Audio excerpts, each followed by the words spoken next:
Welcome to a Backyard Ultra podcast. In this episode, Phil Gore came on, less than a week after he broke the world record in a Backyard Ultra when he went for 102 hours at the Australian Masters at Dead Cow Gully. Here we go. Okay, g'day Phil, how you going? Hey Pato, how are you? Yeah, good, thanks. Thanks for coming on, man. Yeah, thanks for having me. No worries. First of all, well done on that performance at the Masters. That was one of the best things I've ever seen, I reckon. Yeah, thank you. Yeah, it was pretty epic, I think. Yeah. So I know you've raced in Victoria, SA and the ACT. Was the Masters the furthest you've had to travel for a race before? I haven't really thought about it, but yeah, probably. Yeah, because you probably even travelled further than the New Zealand runners, I reckon, come to think of it. Yeah, but I think New Zealand is a little bit closer to Queensland than what I am. Yeah. So it would have taken a bit of, I imagine anyway, it would have been a bit of wheeling and dealing, like with getting time off work and paying for the trip and everything like that. So when were you actually 100% confirmed that you would run at the Masters? I can't remember exactly. Actually, I think it was when you did that podcast with Tim in the lead up to it, and it kind of, I was listening to that podcast, and it just kind of built the hype up, and I'm just like, yeah, that's it. I've got to bite the bullet. I got to sign up for this now. So up until then, I was probably about like 80 or 90% going. But yeah, just kind of had to get all my ducks in a row. But yeah, I listened to that podcast, and it was all kind of hyped up, and I was like, yeah, cool, let's do this. And kind of booked the tickets, and then kind of managed the time off of work after that. So yeah, you would have had some serious FOMO if you weren't there. Yeah, that's it. Like knowing that Harvey Lewis was going to be there, and Ryan Crawford, and there would have been a chance for it to go really big. And it's like I know I'm going to get that chance at Bigs.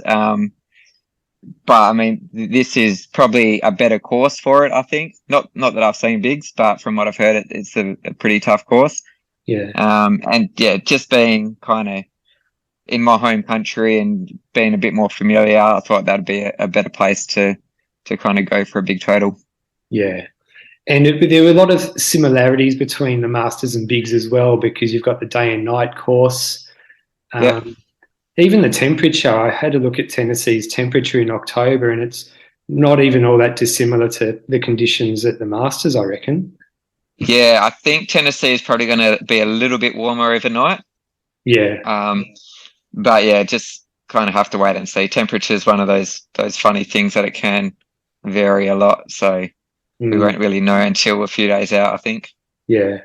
So the race started at 7 a.m. on the Saturday morning. And I understand you stayed at the race venue the night before. Yeah. So Tim was really good. He put us up in his house. So yeah, had a nice comfy bed and that the night before. So yeah, that was perfect. Yeah. What did you have for dinner? It was just one of those Coles microwave meals.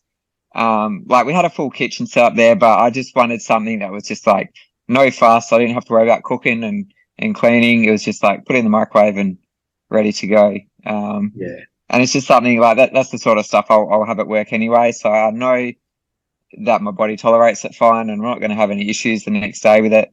And yeah, it's got like all the kind of nutrition that I need in it. So it worked well. Yeah, perfect. No dessert? I don't think so. No. Might have had some snacky stuff, but yeah. Yeah, fair enough. So how important, I can imagine it would be very important, but how important is a good night's sleep, and like what time did you go to bed? So I think I went to bed about 8:30. It was probably a little bit later than I wanted to, but we're staying in the house with Harvey, and we're just like, chatting all night, and I probably could have stayed up all night chatting. Like, it was so great. But it kind of got to 8:30, and we're kind of thinking, yeah, we've got this big run to do tomorrow, so should probably head off to bed. So yeah, I would have been in bed by about 8:30 and probably asleep by 8:45, 9 o'clock. Like, yeah, I would have been down pretty quick. Yeah. And did you sleep well? Like, did you like, because you were like excited, like, were you waking up during the night or anything like that? Not really. I think I slept pretty well. It's weird, like going into a backyard. It's like the event doesn't even really start when it does. Like Yeah. the race doesn't start till, 3 or 4 days in. So it's like I'm just thinking I'm going to sleep now, and in the morning I'm going to get up and do a warm up run. I don't have that stress that it's like, a marathon, and it's like, I've got to be like, really switched on for that 3 hours. It's just like, well, I'm just going to like cruise into it and take it easy those first couple of days. So I don't really have that pressure on me to, I have to get the perfect sleep. And I think that just sort of makes me sleep better. Yeah. You definitely looked really relaxed on that morning. Yeah. Yeah. I felt, yeah. It was really good. Just there was so many people around, like lots of Yeah. people to chat to, and yeah, it's always good. You don't have to go out too fast, and you can just be nice and relaxed and just enjoy it. And for that first day, I just really enjoyed being out there and running and, meeting new people, and yeah, just talking to people and getting to know everyone. So it was really great. Mm. Something that some people ask me every now and then about backyard ultras and sleep the night before, and Scott Snell actually mentioned that he does this, is that he actually takes a sleeping tablet to make sure he gets a good night's sleep. Have you ever considered doing So that? yeah, I use melatonin. So just Oh, like a little chewy gummy, and it's like all natural stuff. yeah. So yeah, I use that before an event. And they're really good for like post event as well, because yeah, people just think, oh, you go 4 days without a proper sleep, you just sleep really well. But it's not, it's really hard to actually have a proper sleep. Like I still haven't had a proper sleep since the event. Oh, But that melatonin, it does help a little bit. yeah. Yeah. My kids have melatonin to help them go to sleep. So, Yeah. Well, that's why we originally got it, was for the kids. And then I was like, oh, I wonder if I try something, how that'll work. And yeah. it goes really well. And it's because it's all natural stuff anyway. It's not like, yeah, you're taking drugs or anything. So, Mm. yeah, your body takes it really well. Yeah, because it's different from a sleeping tablet, like because melatonin, like you said, it's all natural. Whereas some sleeping tablets, it puts you into like an artificial kind of chemical kind of sleep. Yeah. The melatonin's not like that. Yeah. The melatonin, it kind of just stimulates those natural body responses. Yeah, But I've got a pretty good sleeping routine anyway. And not just like before race day, but pretty much every night when I go to bed, I've got a routine which yeah, kind of just helps me get to sleep really quickly. Like yeah, I used to take my phone to bed and I'll just be like mindless scrolling for ages, but now I just put my phone in a different room and charge it overnight, and I found I can just get to sleep really easy, and I'm not like, struggling to get to sleep. It's like, oh, I'll just quickly check my phone and, check my phone and then try to go back to sleep again. It's because it's not there, I don't have that temptation. yeah. So I've definitely got that temptation. I check it every night about 1 a.m., I reckon. But I might yeah, try the melatonin thing because I woke up at 1 a.m. on the morning of the Masters and I was so excited I couldn't get back to sleep. yeah. Well, at least during the events like that, you can kind of get a little bit of sleep during the event. So if you miss out a bit on the night before, don't worry, you can Yeah, make it up a little bit. yeah, yeah. So as you mentioned, the race started on the day loop, which is Yeah, famous for the gully. yeah. And during their April event, like close to 200 people runners run that gully loop. So a lot of people would be interested to hear how you actually ran the gully. Like, how did you manage that loop? So I would run, typically, it did vary from lap to lap, but typically I'd run the first 2Ks, which brings you to the start of the gully, and then I'd walk through the gully. Just number one, it wasn't as runnable as the rest of it. Like there were bits that you could run, but I just thought it's just easier to walk that bit. And it was also like a lot cooler and shaded. and especially when it started to heat up during the day, it's like I just want to maximize that time that I'm in the shade of the course. And then yeah, once you kind of get out of the gully and it kind of opens up into the wider track and it's a lot more runnable, just kind of, take off a bit there and get some speed up again. But yeah, the gully was really nice. I like walking through there. And I think because we only had 54 starters, like not like the 200 that you're talking about for the normal event, it never really felt like there was a queue like building up trying to get through there. So I could still kind of go through there at my own pace. I wasn't caught up behind people or I wasn't holding people up behind me. And I think a lot of people were kind of on the same train of thought as I was, that to just walk that bit because it's not as runnable. Yeah, 100%. And also that first 2Ks leading into the gully, it's fully exposed sun as well. So yeah, there's a couple of bits where there's shade, but only for maybe 20 or 30 meters. So that's the other thing. If you just run that first 2Ks just to get out of that sun, the less time I can spend in the sun, the better. So yeah, sure. And like you said, like with those first 4 or 5 hours, it definitely looked like you were really relaxed. You were just enjoying running with the other runners. And it looked like by the nighttime, you definitely were in the zone, though. Would you agree with that?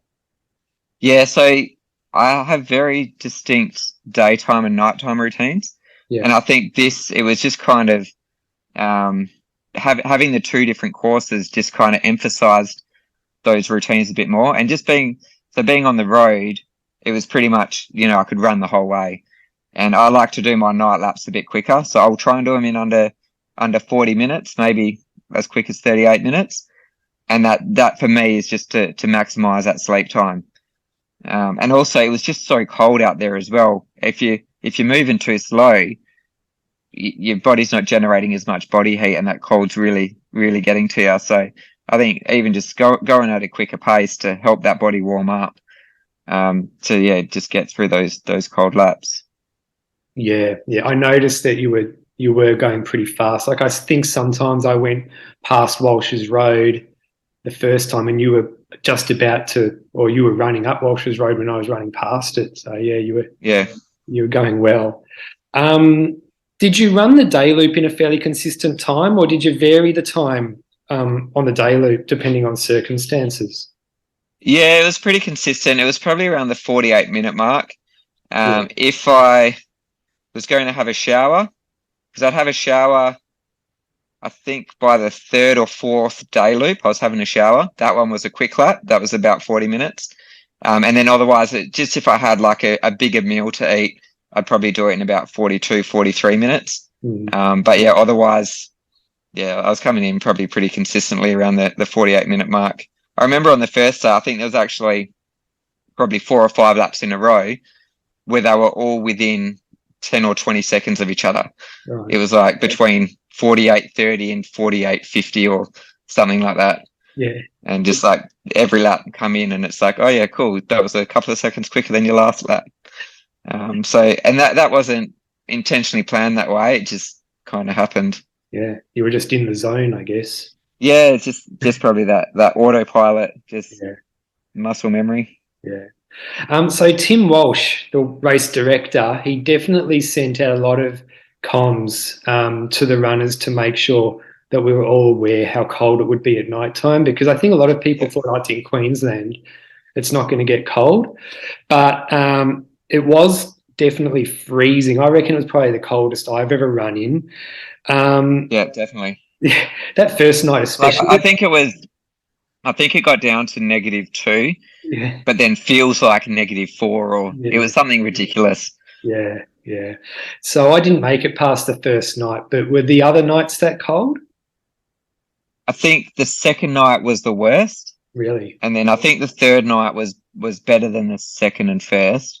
And then the fourth night was probably pretty similar. But yeah,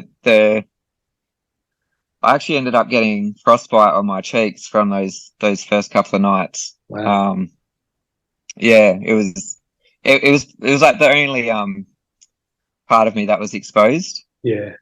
Because I had like the long sleeves on, the long pants, I had the buff and the gloves. But yeah, just like cold air, like going on my cheeks, it just ended up giving me a little bit of frostbite.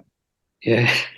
Um, did you, and I read somewhere you were taking cold showers leading up to the race to prepare because you knew it was going to be cold, but yeah, you Yeah. were taking the cold showers? Yeah, so this is something I did probably started a couple of years ago when I was doing the track race in Canberra, and I knew it was going to be cold there. And there was one training run I went out one morning, and there was like a bit of standing around, like because I was just with a group of mates, and I was just standing there and I was shivering, and it was only really like it wasn't even the start of winter yet. It was only just starting to get cold, and I'm like kind of came to the realization like I'm not good with cold at all. Like this is an area that I need to improve on. So I just like thought, how am I going to get better at this? And it's like I'll just start having cold showers. So pretty much after every run, just come in like just my normal shower of the day instead of using hot water, use cold water. And then a lot of my runs are done like first thing in the morning. So I'd be going out first thing in the morning and it's trying to avoid using gloves and buffs and jackets and things like that. So just trying to let my body kind of adapt to the cold. So yeah, I've done the same thing again this year. Yeah, coming into Dead Cow, I knew it was going to be cold there. So I've just been doing the cold showers and the running in minimal gear just to kind of get my body used to that. Mm. But yeah, so I get to Dead Cow and it's still bloody cold and I can still feel the cold, but I think I handled it a lot better than how I normally would have. Yeah. Um, apparently, like having cold showers, apparently it's pretty good for you. Like that Wim Hof thing is taken off a bit. So do you think it's Yeah, something that, I've heard a little bit about that, but I haven't really kind of delved into that side of it. yeah, But yeah, it's I don't know. Maybe it's an area I can look at if I'm going to continue to improve. yeah, But yeah, I think there is benefits to it. And I think even just like I kind of looked at it as mental training as well because there's a lot of cold mornings there where I'm standing in the shower and it's like I don't want to do this. This is cold. And it's just like you just gotta switch off that part of your brain and just turn that tap on and stand under it. And it's like the same thing when you need to get out there for that next lap. You just need to switch off. You just need to get out there and line up for that lap. So I think it helps with that mental training as well. Like you can't just sit around and wait for conditions to get better. You just, this is the time that you need to be out there. So get out there on that start line and let's go. yeah. Did you get better at the cold showers? Like, did you start off taking 30-second cold showers and build your way up to say like 5-minute cold showers or anything like that? I kind of just went straight into it. Yeah. Yeah, like because I did a bit of reading about it first, and they say just have your normal shower, and then for like the last 10 seconds, put the cold tap on, and kind of slowly build up. But for me, it's like, well, I don't have a lot of time, so let's just go straight into it. And it was just like cold shower straight away. Did none of the warm water stuff. But I think I did find over time that I could tolerate it a bit longer, so my showers might kind of extend out a bit more. And I think the more that you stand in there anyway, like the first probably 20, 30 seconds is really hard. But then once you've stood there for a while, your body kind of just adapts to it. So you can end up being in there a bit longer. Yeah. So a lot of runners describe that night course as being brutal and they weren't expecting it to be so hard. I definitely found it hard, but I'm not sure if it's because it was of the cold or if it was something else. But what did you think it was hard? I think the cold definitely made it harder than it should have been. Um, there, there was a bit of monotony to it because you're just like kind of just on this same road and you don't really have anything exciting to look at. Like compared to the gully was like a really nice course to run through. But like when we did the Sat Challenge last year, that was just a straight out and back road. And I'm like thinking, at least this one, it's got corners. Like how good are corners? Like, and you can kind of break it up. It's like, okay, I'm out of the driveway now. I need to run out to Runnymede Road and then I'm going to turn a corner and then you've got the two different turnaround points. So you're kind of just thinking in your head, I've got to get to that. I think it was 2.3 Ks and then whatever it was to the next one. And It helps you break it down. So there was a bit of monotony, but for me, I would take that course over the day course, just because I like to do my laps fast at night, and that was perfect for running those fast laps, and I didn't have to worry about trip hazards or anything like that. Yeah, I could just go out and do a fast lap, and if it's a little bit boring, that's all right. I can handle that. The cold, just got to deal with that. But if we'd done the gully course, it would have been cold as well. But it was. I actually liked the fact that it was different, having that contrast. So by the end of running on the night laps, you kind of, oh, thank God we're back on the gully, and then by the end of running on the gully, you're like, oh, thank God we're back onto the road. Yeah. So it kind of gave you that different thing to look forward to, and if you're kind of getting to like one of those dark places where you're struggling, you're just like, well, 3 more laps and then we'll be back on the gully, and you can kind of just break it down like that. And I think that makes it easier mentally.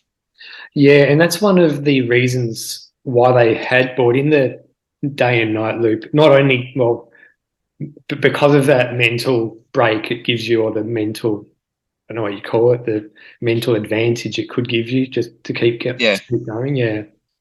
Yeah. So I think, Tim was just trying to simulate kind of the conditions that you'd have at Bigs. Yeah. And I kind of like that. I think it worked really well. And I guess the proof is in the pudding, because we ended up going quite a long way with it. But yeah, it was really easy to kind of break it down into those day and night routines. And you kind of only, like, I never look too far ahead anyway, but just knowing that, you're only going to be on the road for like another 3 or 4 hours. And then, when you're starting to struggle on the day course because it's getting too hot, you're just like, well, there's only like 3 or 4 more hours out on this day course, and we'll switch back to the night. So it did help. Yeah. I think it's worth mentioning as well, I think you actually ran through the winter solstice. So you ran through the longest night and the shortest day. Yeah. And you definitely notice it, because like 2 of the day loops, so Tim had done the even split with the 12 and 12, but then like 2 of your day loops were pretty much night loops anyway. Like you had to have your headlamp. And you had light for a little bit of it. But yeah, you definitely noticed that the days are shorter and the nights are longer. Yeah. Did you consider the cold when you were planning your nutrition at night? Like, were you eating more warm food or anything like that? No, I didn't really switch up the nutrition. I just kind of just stick to what I normally have. And if anything, like at night, because we're in the house, I'd come into the house and I'd actually have the fan on in the room, because my body was still like trying to cool down, and having the fan on, it was still warmer in that room than the temperature it was outside. But I didn't want to go into something that was too hot, because I think that contrast would have just been too great, and it probably would have like messed my body up a little bit. So, I mean, some of the foods I had at night was warm foods, but not like, I didn't choose that specifically because, okay, yes, this is a hot meal, I better have that when it's cold. It's kind of, that's just how it worked out on my plan. Yeah. All right. Yeah. Cool. Just generally, as a backyard ultra running question, do you think it's a good idea to run a fast lap here and there, even if you don't need any extra time in between loops, just to keep the legs ticking over and to stop and to avoid going into a death spiral? Yeah, yes and no. I mean, you got to do what works for you. I mean, you could go out and do a fast lap, and then that could just stuff you up for the whole rest of the race. So for me, I'm kind of, this is just kind of how I've done it since my second ever backyard, is doing those fast night loops. And for me, I'm a fast runner over like short distances anyway. So for me to go and do a 38-minute 6.7K, it is quick, but it's not like, I'm not at my max pace. But yeah, I think rather than doing a whole lap quick, just pick sections in the course to stretch your legs out and kind of pick up that speed. But I probably wouldn't recommend doing it like just doing a fast lap just for the sake of it, unless it's something that your body's kind of used to, and it's not you're not at your max pace. It's just, kind of a little bit faster than your usual lap. Yeah, cool. On that first night, I'm assuming you started napping on that first night. Yeah. About around what time did you start napping between laps? So it was the second night loop. So the Right. way I do it now is like I used to just try and sleep every single night lap, but Yeah. I found that I was doing too many fast laps in a row. So what I do now is I do 3 fast laps in a row, so I get 3 sleeps in a row, and then the next lap will be a bit more relaxed, and then so I don't get back with enough time to sleep, but I'll have like a proper meal or something then, so I've still got the time to have that meal. So breaking it down into those 3 lots of 3 with the 2 kind of shorter breaks in between, I found that worked really well for me this time, and because it can be a lot of work to just try and maintain that quicker pace. But if you only need to do it for 3 in a row, and then you can be a bit more relaxed, it helps break that night up. You've just got to focus on that 3 lots of 3. Yeah, definitely. Around what stage did you start sleeping during the day, if you slept during the day? Yeah, never. I stuck to my plan pretty much 100%. There was a few laps kind of towards the end where I had to change my plan, like change my pace to stick with Sam. So a couple of the early morning laps, like before sunrise on the 4th morning when I was meant to have sleep, I dropped my pace back to help Sam through the night, and so I didn't get my sleep then. But other than that, yeah, I've stuck pretty much completely to my plan. So yeah, slept on all the night laps I was meant to, and I didn't find that I needed to sleep during the day. Right. So you got enough sleep. You didn't even need to sleep during the day, really. I wouldn't say enough. You can never get enough sleep. Yeah. But yeah, according to my plan, I pretty much stuck with that routine. And I think it's during the day because you've got the sun out and because it's like the circadian rhythm of your body, you're not really in that sleep mode. But at night when, it's dark outside and your body's telling you now's the time to sleep, that's when you kind of got to capitalize on that. Yeah. But yeah, otherwise, like during the day, it's more about just taking it easy and conserving the energy and, catching up on your nutrition and stuff. Because I probably eat a little bit less at night, so I eat a bit more during the day. When the sun came up every morning, like I'm assuming it revitalized you a bit, and gave you some energy. Did that happen every day? Like even on the 4th day, did the sun still revitalize you? Yeah, and it's like that with every backyard, except it was probably not the first lap where the sun came up, maybe not even the second lap, but the 3rd lap because it just wasn't warm enough, and you're still out there, and you're still like freezing. But as soon as it started to get a bit warm, and you could take those buffs and those jackets off, that's when I started to kind of get that lift. Yeah. It was pretty amazing how quickly it got cold at night and how quickly it warmed up in the morning. Yeah, and just the temperature differences as well, like going from those -2s to like the over 20s. Yeah. And it's like I'm going from wearing an ice collar during the day to, wearing 2 jumpers at night. It's just the extremes were just bizarre. And yeah, you really only got like a window of 2, maybe 3 hours over that sunset period where it was kind of a tolerable temperature. Yeah. But otherwise it was just like really warm or freezing cold. Yeah. So you and Aaron Young were the only 2 WA runners over there for it, and the 2-2 tradition originated in WA. So you must have been pretty happy with the number of runners that put on the 2-2 for lap 22. Yeah, I was a bit surprised actually because we did kind of put something up in a comment somewhere, so the word did get out, but I just wasn't expecting to have that many people. I mean, there wasn't a huge number. I think maybe 10 or so.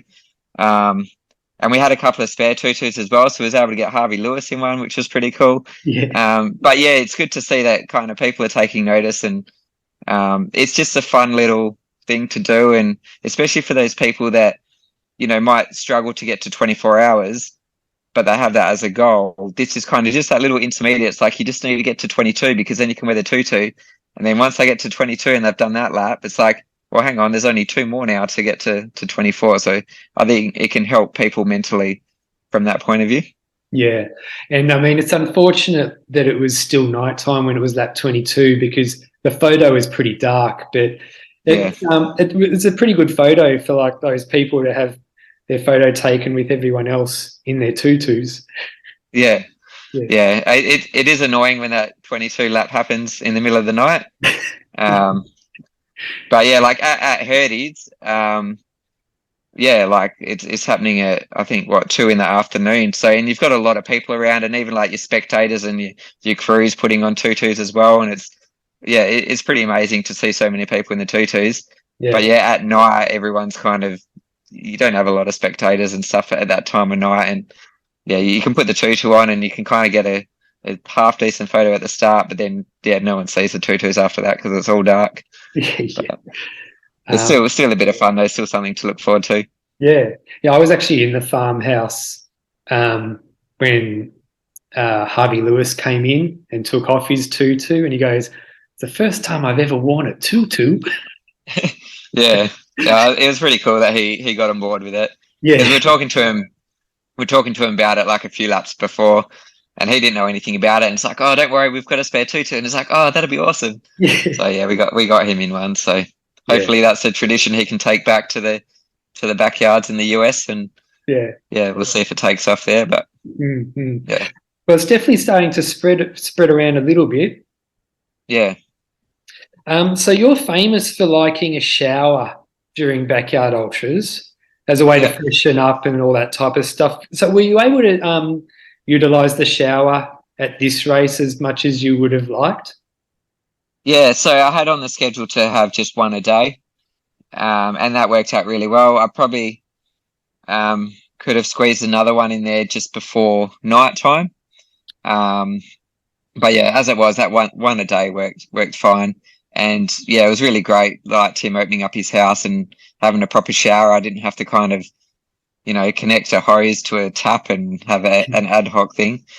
And yeah, not nice and warm and everything. So, Harvey was doing the showers as well, but it was lucky that the times he was kind of 1 or 2 laps before me. So we weren't like in a race back to get to the shower first. It was, he'd have his shower and then, a lap or 2 later, I'd go and I'd use the shower, and it just worked out really well that way. Yeah, if your plan had you both to have the shower at the same time, you would have had a shower together.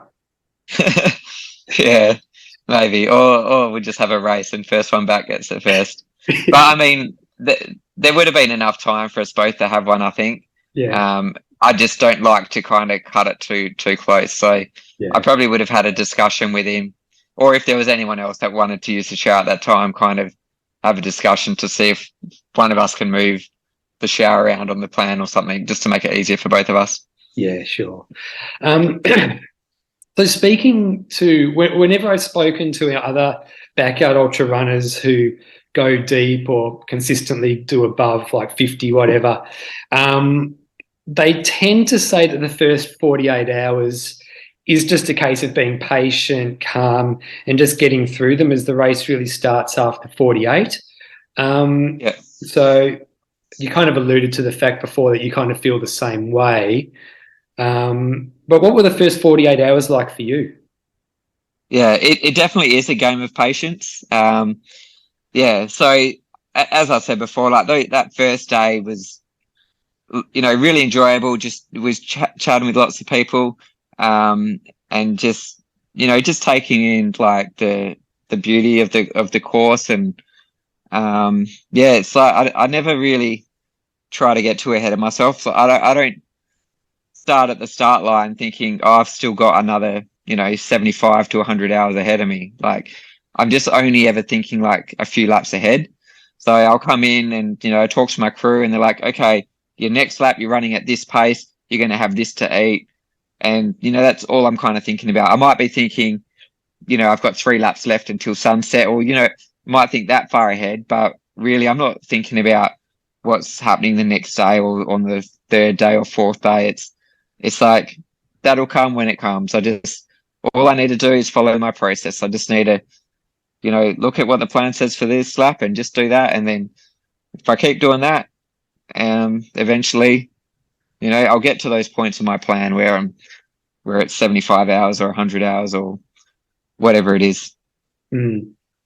It's because this was like a bit of a special race. Was it kind of, I guess, was it easier to get through those 48 hours because it was a special race?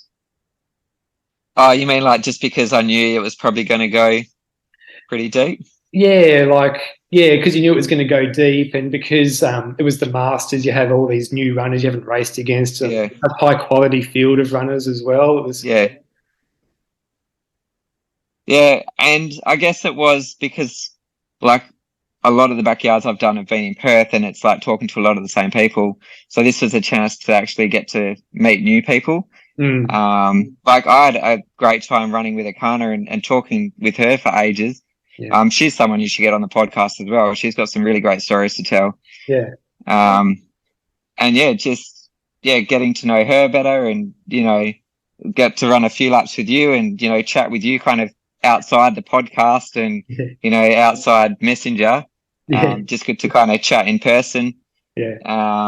And like Tim Kay, who, I've run with at a couple of backyards before, but, he's a Victorian and I'm in Perth, so we don't really talk that much. So when we do get to see each other at events like this, it's just good to kind of to catch up. And it was just there was always someone kind of interesting to talk to. Yeah. Just really, that I think that's what it's about in those early hours is just, you're going to be there for a long time. So let's just make the most of it and let's just really, enjoy our time together. Yeah, yeah. When I had Laz on the podcast a little while ago, he said that runners who have gone past 80 will say, and this is what he said word for word, he will say it gets harder and harder and harder until out there somewhere in the 70s or 80s where it feels like you can break through and it feels like you can just run. So did you have that experience? I did. It was probably the third day. Like I was feeling so fresh. Oh, it was probably the fourth day even. I was just like the third night I actually found easier than the second and first night. And I got through that third night, I had my shower, I was just feeling so fresh. And it was kind of like I was just, getting like stuck into the run and like it could have almost been day one. And as I'm running, I'm just thinking, this could go on forever. Like, are they going to have to bring in a cap?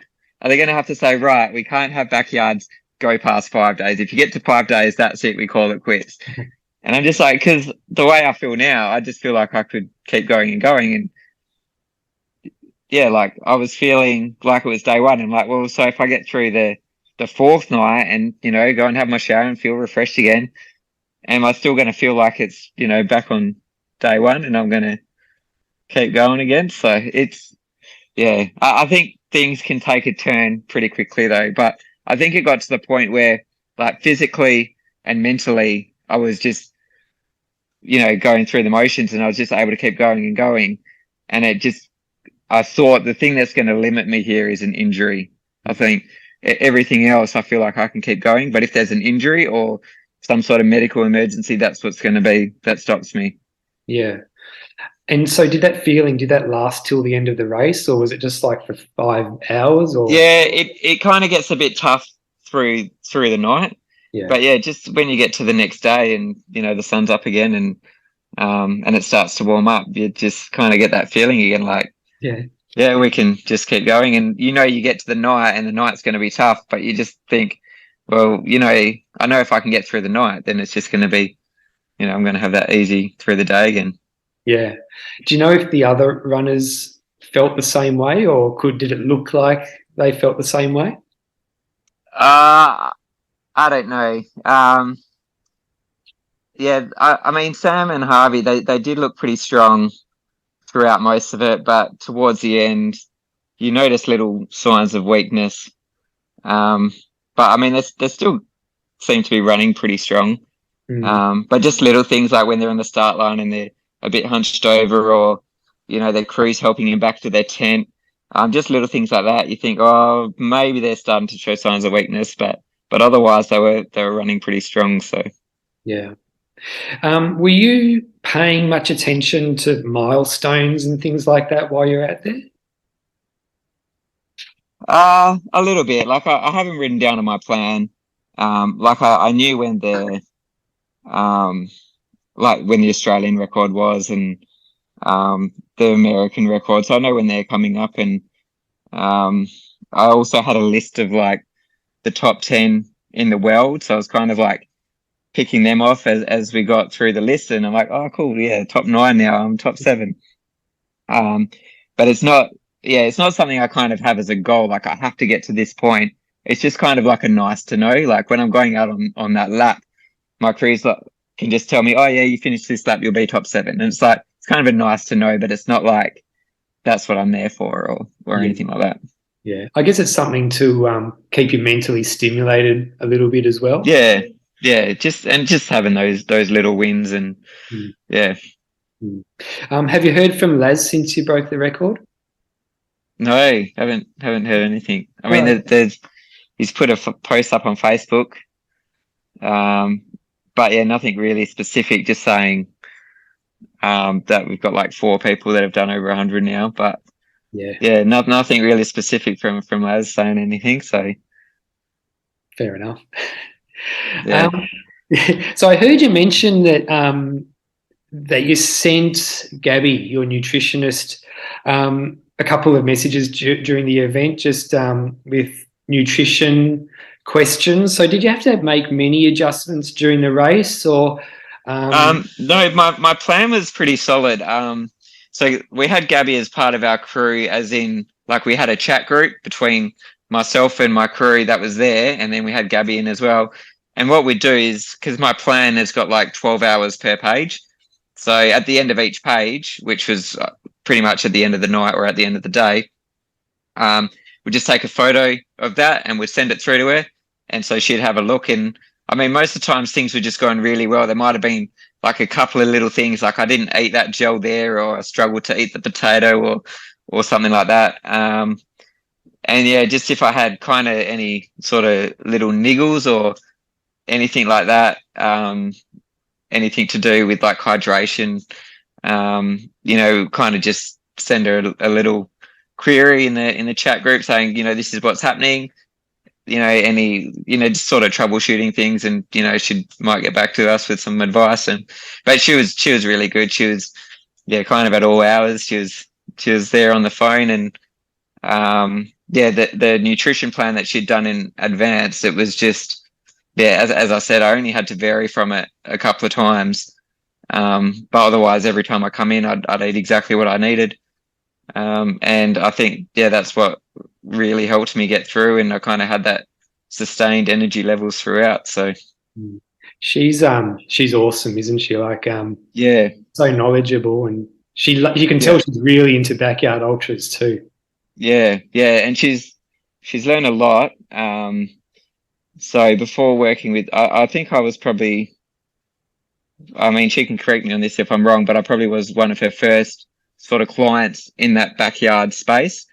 And I think just working together, it's kind of been a mutually beneficial thing. Like I've learned so much from her, and I've refined my plan so much, but she's also kind of got that insight onto backyards and been able to learn a lot from me, and share that knowledge with the other runners that she's worked with. So I think she's kind of got like a bit of a niche area of expertise there in the nutrition for backyard ultras. I mean, she'll help with nutrition for any ultra marathon or triathlon.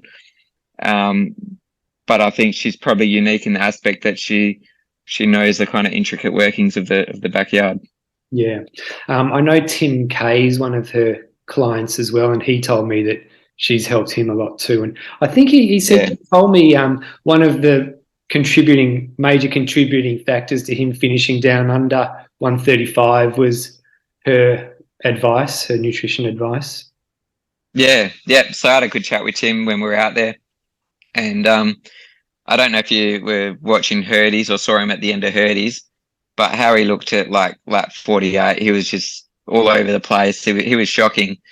And then compare that to how he was at the Masters, and it was just like the other extreme, like he was all over it. And if he hadn't injured himself, he would have, he would have just kept going and going, because his nutrition and his plan for that event was just, everything was going really well. Yeah, yeah. Did you have any hallucinations, or have you ever had hallucinations before? No, I don't really get hallucinations. But I do get auditory hallucinations. Like I don't see stuff, but I'll hear stuff. So one of the you probably know from Hurdies, but at 5 minutes to the hour, you play the song "These Boots Are Made for Walking" by Nancy Sinatra. So what my crew do to set the alarm to wake me up is they use that song. So that kind of got stuck into my head a bit, and I'd be out on the course, and then I'm just vividly hearing this song. And there were some points I was even thinking, because I think at one point Sam was running with a speaker on his back or something, and I was like turning around to see if Sam was coming up behind me that had a speaker on his back playing this song. And yeah, it was just weird. They kind of, I was talking to my crew about it, and then they kind of veered away from using that alarm because I was probably getting a bit of PTSD from it. But there were still other kind of songs that I would hear. I'd just be out there and I just hear these songs like so clearly. And it's like, they're not even songs that I know the words to, but then all of a sudden I know the words to them and I'm just hearing it in my head. So that's about as far as hallucinations go for me. I haven't really had any, like seeing anything out of the ordinary, like, aliens or spaceships or anything like that. So I think that's probably just like with my nutrition and getting my sleep and conserving my energy throughout the race. I don't think I take. I think those hallucinations come when you've kind of taken your body to its absolute limit, or something's out of balance, like your electrolytes or your nutrition or something like that. So I think just because everything kind of goes smoothly for me, I don't get to that point. Yeah. So it sounds like you didn't have any issues with staying or losing focus or anything like that. But were there any times when like you were out there and you kind of like forgot why you were out there or almost got lost or anything like that? Not really. There's a couple of times maybe on the road loop where I'd have to look at my watch and see what distance I was at to kind of remind me what part of the course I was on. But otherwise I was pretty level-headed throughout most of the event. There were a couple of times I came into my crew. I think it was normally towards the end of the day laps, and I'd say to them, just for them to make a note on the plan, that I'm starting to get into that headspace where I'm not thinking quite clearly. But then within a couple of laps, and I think probably once I started having those sleep laps, that kind of cleared up. So it never really became an issue. Yeah. So everyone knows you as the guy who has everything meticulously planned. And not only that, but you've got a contingency plan for when your plan doesn't go to plan. So were there any times at the Masters when you had to revert to a contingency? Not really. No, I think like each event I've done recently leading up to this is they've just been kind of like trial runs, and everything was just kind of nailed, and I was really happy with how everything progressed according to the plan. And as I said, the only time I deviated from my plan was when it was just down to me and Sam, and it was kind of just before sunrise, and Sam was really struggling, and we were kind of talking about getting to a world record here, and I knew it wasn't far away.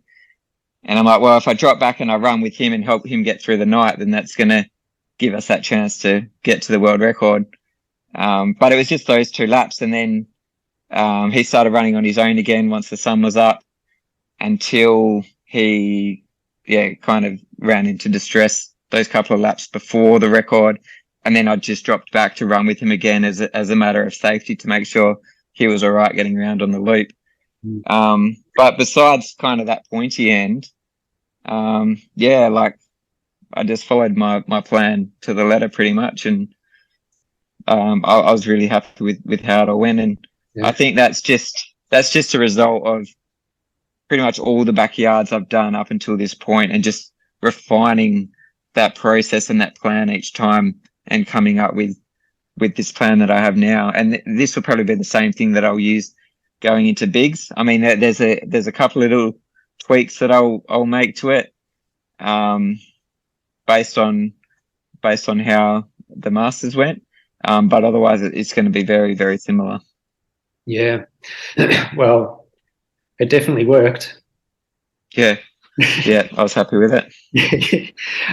So, yeah, I mean, look, you've thought of everything in Backyard Ultras. Like, you've got your nutrition nailed. You've got your sleep nailed. You've got your pace that you're running your loops, everything nailed, everything down pat. And I don't want you to give away any secrets or anything like that, but one aspect that no one really talks about much is like the psychological warfare kind of stuff that happens in the races, especially deep in the races. Is that side of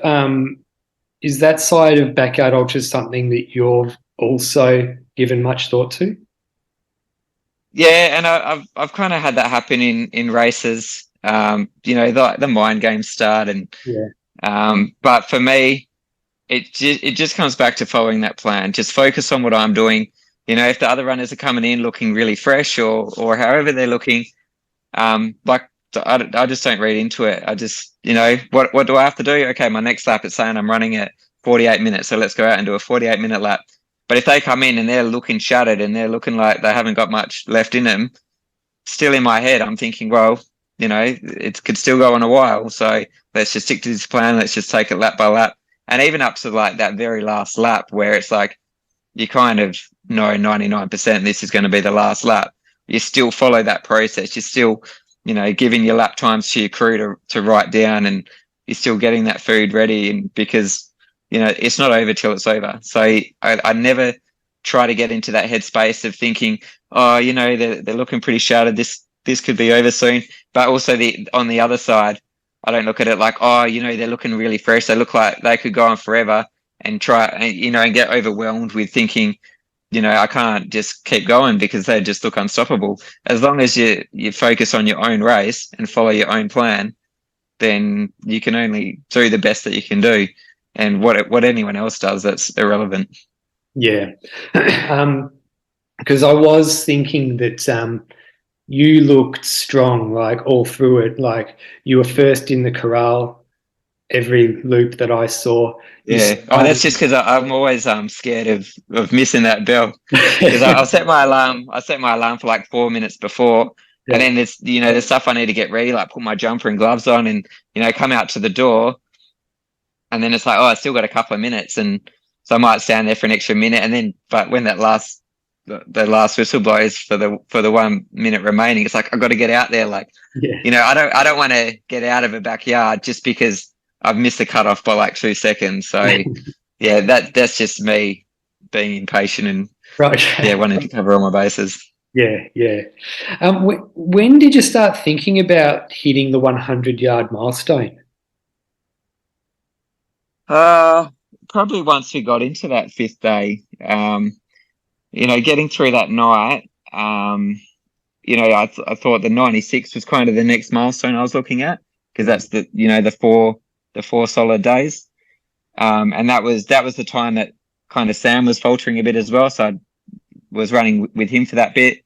And I'm like, well, if I can get him through to the sunrise and we can run some, and then he can, kind of pick up a bit, then like after 96, the next kind of logical milestone is that 101, and then the 102 to break it. So it really wasn't until that point that I kind of started looking at that.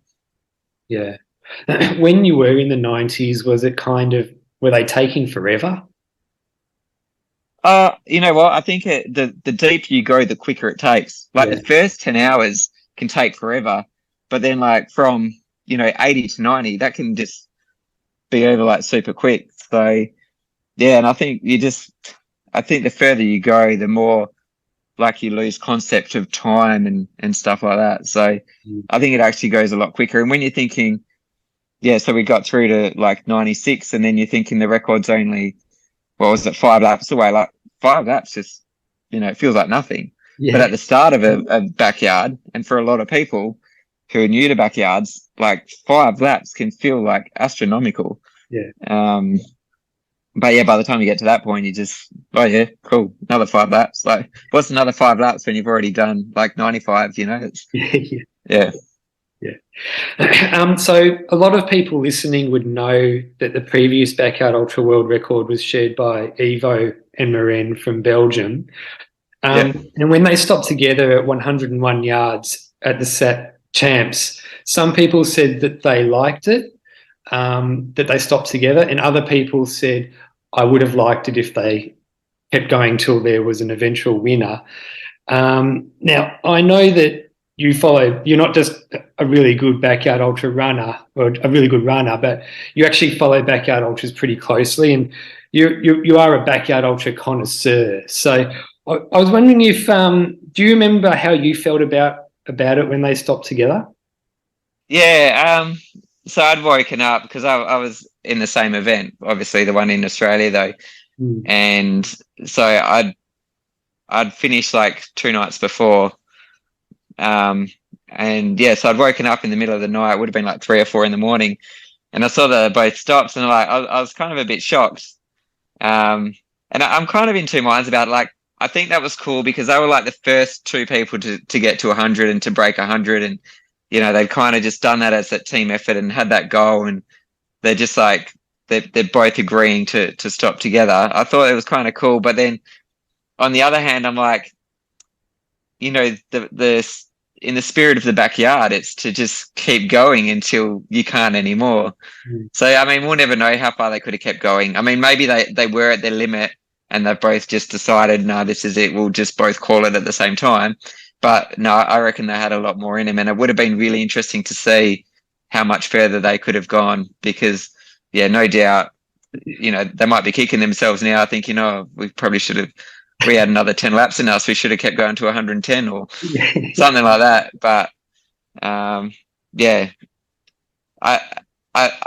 we haven't seen the last of it. Like, people will just continue to break that 100-yard barrier now, and like that world record, I know it's going to be fleeting. I'll probably look back on it in a couple of years and be like, oh, remember when 102 was the world record? And, now we've got people running 120, 130, like, because, yeah, you look like, what was it, 3 years ago when I first got into backyards, the record was 75. And I remember thinking, oh, is that going to be possible? Am I going to be able to do that? And like, yeah, I've beaten that. And so, yeah, we'll look back on this 102 and, it's cool to hold the record now. But I also know I kind of got to cherish it while it lasts because we've just seen the start of it. People are just going to start seeing that as the target, and they're going to be able to. There'll be plenty more people who can do it, and there's a lot of people out there that haven't been tested. Like I myself, I'd done up to 76, but I'd never had that assist to push me beyond 100. So there'll be people out there whose PBs might be 50 or 60 or 70, whatever it is, but they haven't been in that situation where they've had that assist to push them beyond that 100. So there's definitely the potential out there for other people to follow suit.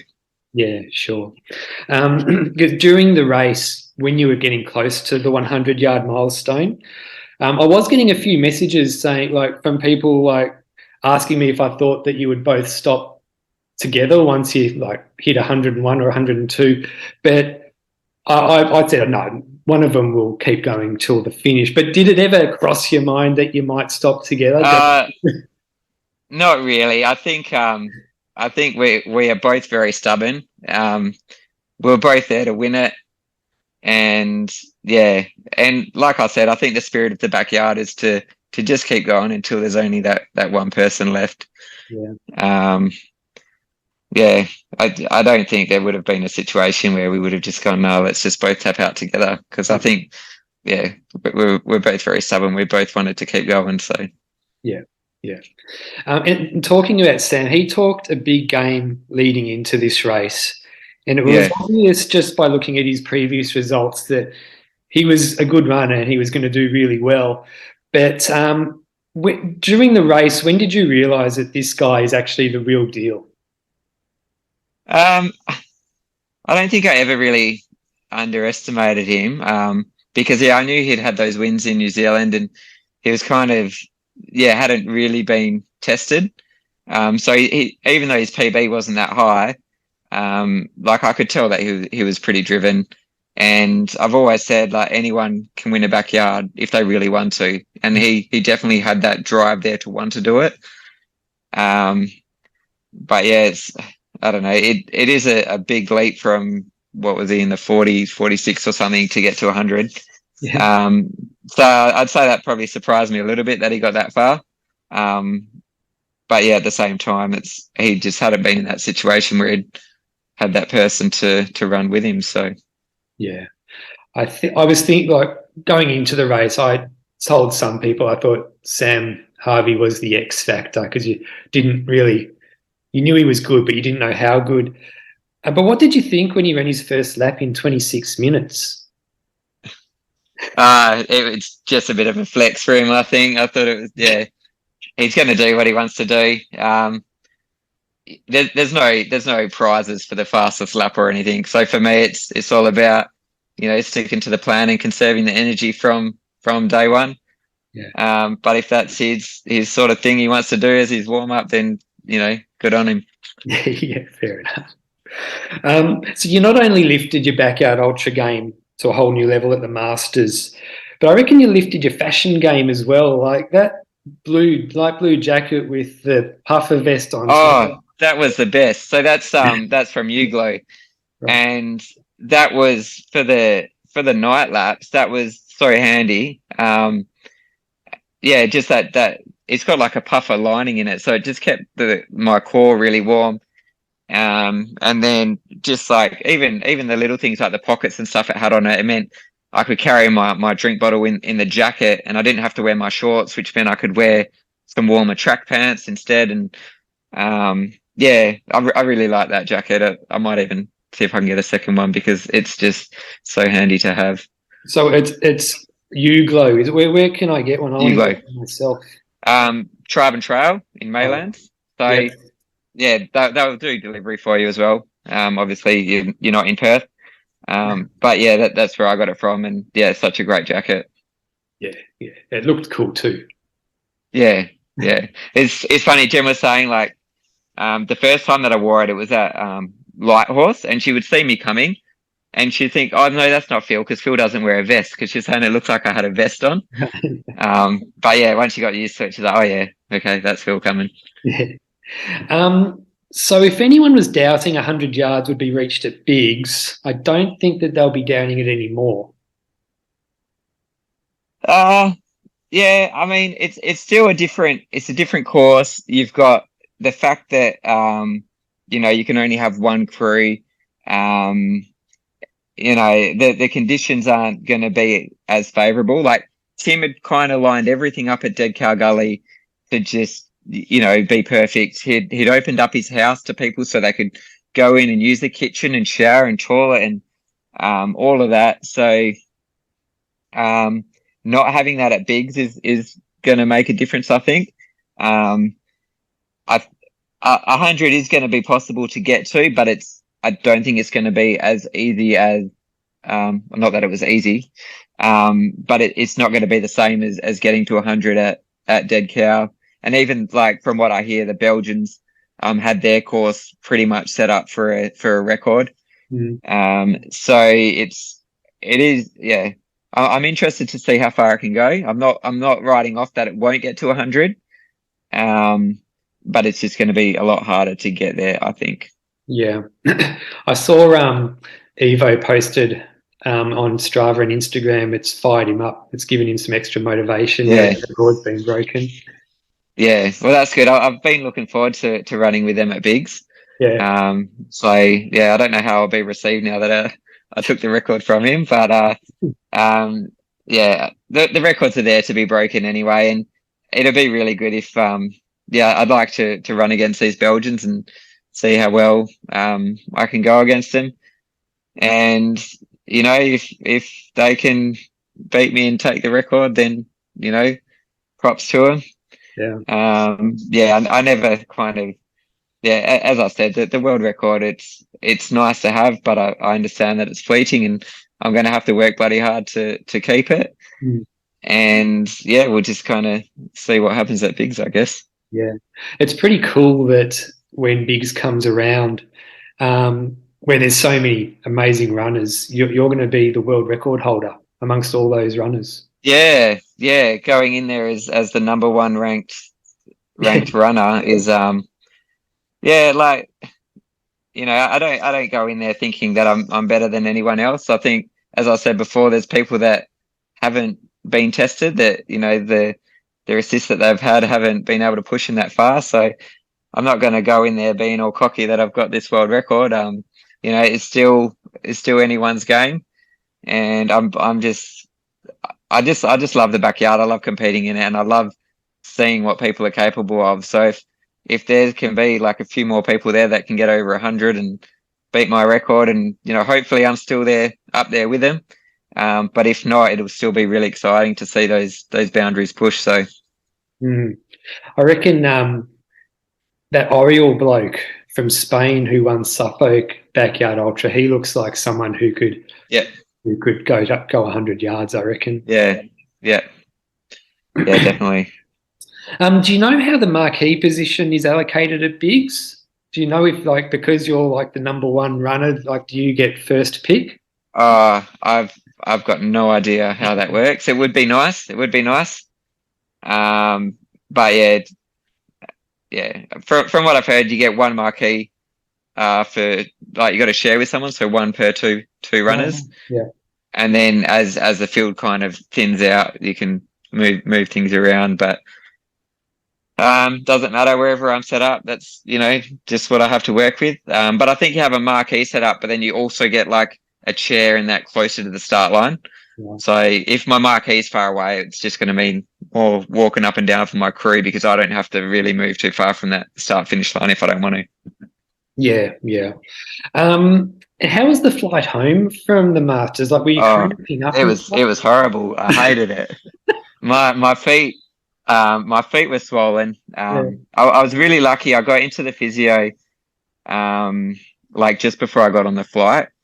So I was lucky enough to go see a physio, and he kind of did some massage on my legs and that, and got me like a compression bandage to help with the flight. But it was just like I just wanted to get home, and it's a 5.5 hour flight. Yeah. I was kind of lucky in that, like, between me and Jem, we had 3 seats, so I could stretch out a little bit. So I had my leg propped up on her legs for a little bit to try and elevate it. But just it was just that kind of dull pain that I had, and not being able to, stretch it out properly and, lie down properly. And it was just, I was so glad when I got off the plane, and I'm thinking, I've got to come home from Bigs, and the flight from there is over 20 hours. Like, how am I going to deal with that? Like, I've got a bit more time between when the event finishes and when I get on the plane. Well, depending on how long the event goes for. If it goes for a couple of weeks, I'm going to be screwed. But it's just, I'm thinking I've got to deal with all that on a 20-hour flight. Like, I'm not looking forward to it, but I never really think about the afterwards. It's like everything's focused on getting to the event and getting through the event, but then once the event's over, it's just like, oh fuck, now I just got to deal with all this. Like, I haven't prepared for this. Yeah. How's the recovery going? Like, are you doing anything special to help recover? Just resting as much as I can. I ended up coming off 3 days off of work, and I've just been staying in bed a lot of the time. Just trying to eat more food. So I had to have my leg elevated for a little bit. But I've had a few trips to the physio, so I'm up and walking around, and hopefully I'll be back running shortly. Even if it's just getting out there for 1 or 2 Ks. I kind of miss it a little bit. It's nice to have a little break. Like, I've got that excuse. So I don't need to get up early and go for a run. But after a few days, I kind of get a bit like, I just want to get out there and run and play. Yeah, even if it's just for 1K or something like that. But I just like I don't need to rush to recovery. I've got a bit of time before bigs, and I don't have any other big events before that. So I'm just happy to take it easy and use it as an excuse to kind of slouch around on the couch and watch some movies and just embrace it while I can. And yeah, before I know it, I'll be back at work again, wishing I could be back in bed. So I was going to ask you, do you know if you'll do any races at all between now and bigs? there's a few, but it'll just be like some 50Ks or something like that. Like I'm not going to do anything too big. Yeah. Like bigs is the priority, so I'm not going to do anything that could mean I could risk injury or something like that. It'll literally be like maybe a 50K run, like as a training run, but I'll look for a race that I can sign up for to use as that training run. So there's a couple between now and then which I could go for, but I'm not going to do anything over sort of 50 miles or over 100Ks. Yeah. Like I'll be at Birdies, but that's to run direct. So I'm actually really looking forward to that, to seeing it from the other side, because pretty much every backyard I've gone to, I've just been running it, and I've been running it to the very end. So I haven't got to see like any of the kind of behind the scenes stuff, and you know, talking to the runners as they come in, and getting them to go out for a few more laps and things like that. So I'm really excited about that. Yeah, I was going to say, like, I bought my plane tickets over the other day, so I'll definitely. Nice. So, it's so if you need anything for that, because I know how hard it is to bring stuff over in a plane, if you need anything, just let me know and I'll see what I can help sort out for you. Yeah, awesome. Thanks. Now, I saw people can purchase a special release Team Gore t-shirt. Yep. So if you go to my Instagram, so phil.gore.ultrarunner, just a few posts back, you'll see one there. There's a link in my bio for that, or otherwise just Google OC Clothing Co. And yeah, so they're the guys that have put it together for me. So they've been my supporters from pretty much day one. Ever since my first ultra, really, or my first backyard. And so yeah, they put together really good tops, and they've put this one together for me. And so yeah, if you want a little piece of history with the 102, feel free to find me on Instagram, and you can go purchase one for yourself. So yeah, cool. I think it's worth actually just mentioning how Tim Walsh organised the event. Like, the vision he had for the event is basically a one-man band. So he does most of the work. He did such an amazing job. I think the only part he needs to improve on is he needs to learn to ask for help. So there's so many people out there willing to volunteer. He just needs to ask, and then he doesn't have to do it all on his own. But what he put together, like I think he knew when he was putting it together, he was trying to create something epic. But I don't know if he ever expected that we would see what happened. That we would see a world record happen on that property. So I think he's pretty stoked about that.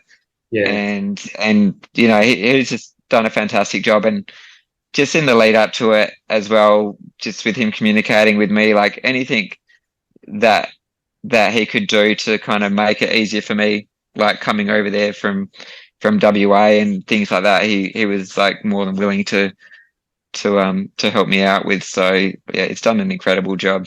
Yeah. And he picked the right overseas runner as well, Harvey Lewis. He was so much fun.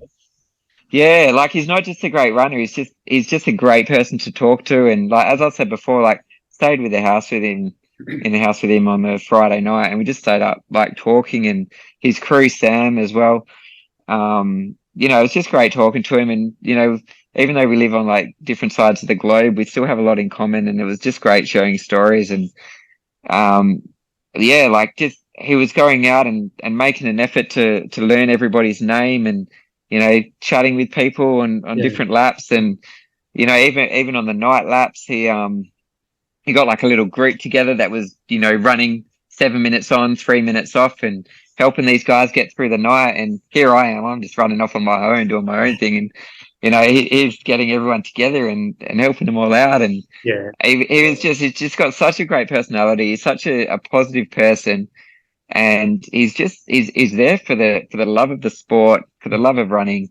And he just wanted to like make sure everyone else had a great time as well. So I don't think Tim could have picked a better person to bring over. And I just really like I didn't get to run a lot with Harvey during the laps because we're at quite different paces. But I mean, just the before the event and the after the event, and like those couple of minutes before the start of the lap and all that, it was just great spending time with him. And I'm really looking forward to getting to run with him again at Biggs. I think that'll be pretty exciting. So, and he's already offered as well, like anything I need, like going over there, he'll try and help me out with. So it's good to have that bit of a connection there. So yeah, it'll be good.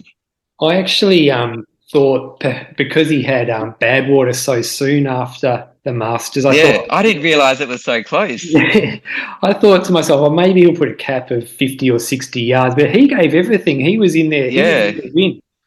He got to the point of delirium and he didn't know what was going on. And so he's increased his national record by 5 yards. And so he's now he'd be the top five in the world.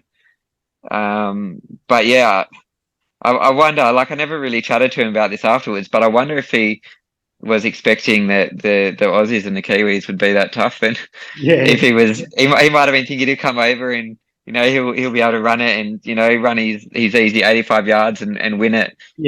I don't know if he knew he was in for such a challenge with us guys there. And to run 90 yards at a backyard and come away with third, that's like how bizarre is that? And even like I was talking to Aaron Young about it as well. So he got to 63 and he was fourth.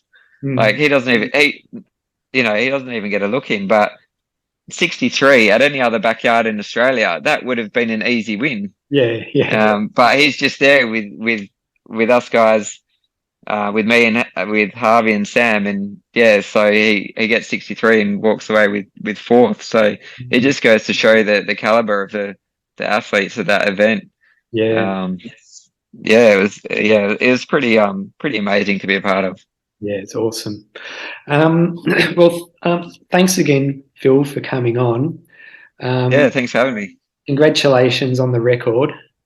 And thank you. It was like you said, it was a great event, a great run. It was pretty much perfect in every way, really. It was pretty epic. It's such a good event to be a part of. But I'm still trying to recover from it. So I think I'll probably look a bit more fondly on it in maybe a week or so. But at the moment I'm still just trying to get back on my feet. Yeah, sure. I guess I'll see you at Birdies because I'll definitely be there. But all the best with the recovery and thank you. All the best at Biggs as well. Yeah, cool. Thanks a lot. Thanks for the chat. No worries. We'll be in touch. Okay. See you, mate. See ya. If you've enjoyed this podcast, it would be awesome if you could share, comment, like, subscribe, all of that. If you've got any feedback, shoot me a message. Hope you have a great day. See ya.